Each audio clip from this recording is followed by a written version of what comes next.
बिहार की राजनीतिक फिजा में जो बादल कुछ दिनों से उमड़ घुमड़ के आ रहे थे, अब ऐसा लग रहा है कि वो धीरे धीरे छटने लगे हैं।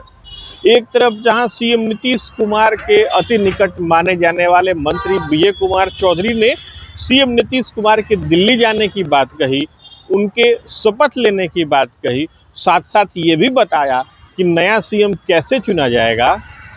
वहीं दूसरी तरफ अब ये खबर भी सामने आ रही है कि राज्य में नए सीएम के चेहरे को लेकर के जो तस्वीर थी वो लगभग साफ हो गई है। हमारे जो सूत्र हैं उनके अनुसार बिहार के नए मुख्यमंत्री के रूप में सम्राट चौधरी शपथ ले सकते हैं।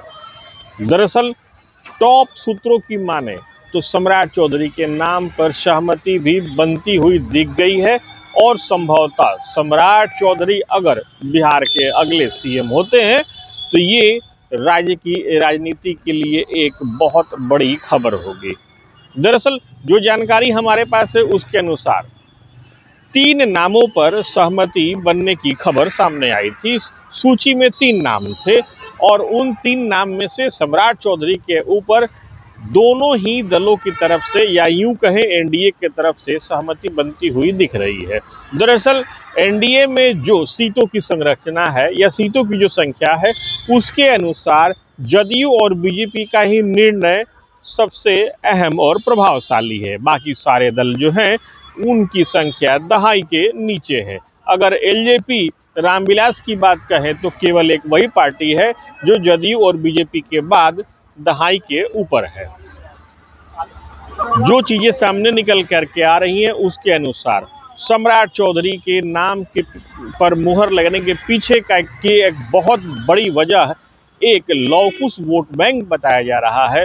एक ऐसा वोट बैंक जो पिछले तकरीबन 21-22 साल से सीएम नीतीश कुमार या यूं कहें एनडीए के साथ एक साथ खड़ा रहा, एक मुश्त वोट दिया।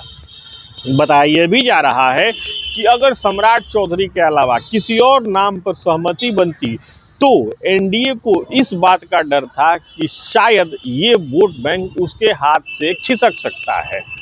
ऐसा माना जाता है कि बिहार में लौकुश वोट बैंक जातियों और उपजातियों में मिलाकर के तकरीबन 15% के आसपास है। ऐसे में एनडीए इतने बड़े वोट बैंक को एक साथ खिसकने देने से बचना चाहती है। एनडीए की कोशिश है कि जिस तरीके से पिछले 20-22 साल से ये वोट बैंक उसके साथ जुड़ा रहा है, आगे भी अनवरत जुड़ा रहे।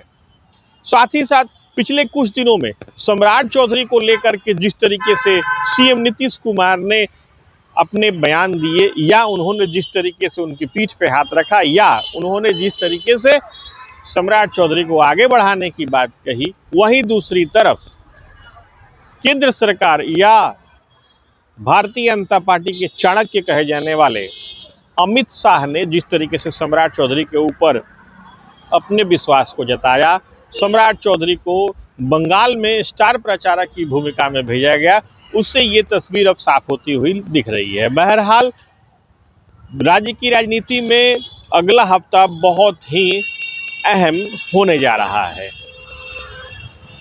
उस हफ्ते में बिहार में नया सीएम मिल सकता है। साथ ही साथ अगर सम्राट चौधरी नए सीएम बनते हैं तो ये राज्य की राजनीति के एक नए अध्याय की शुरुआत होगी।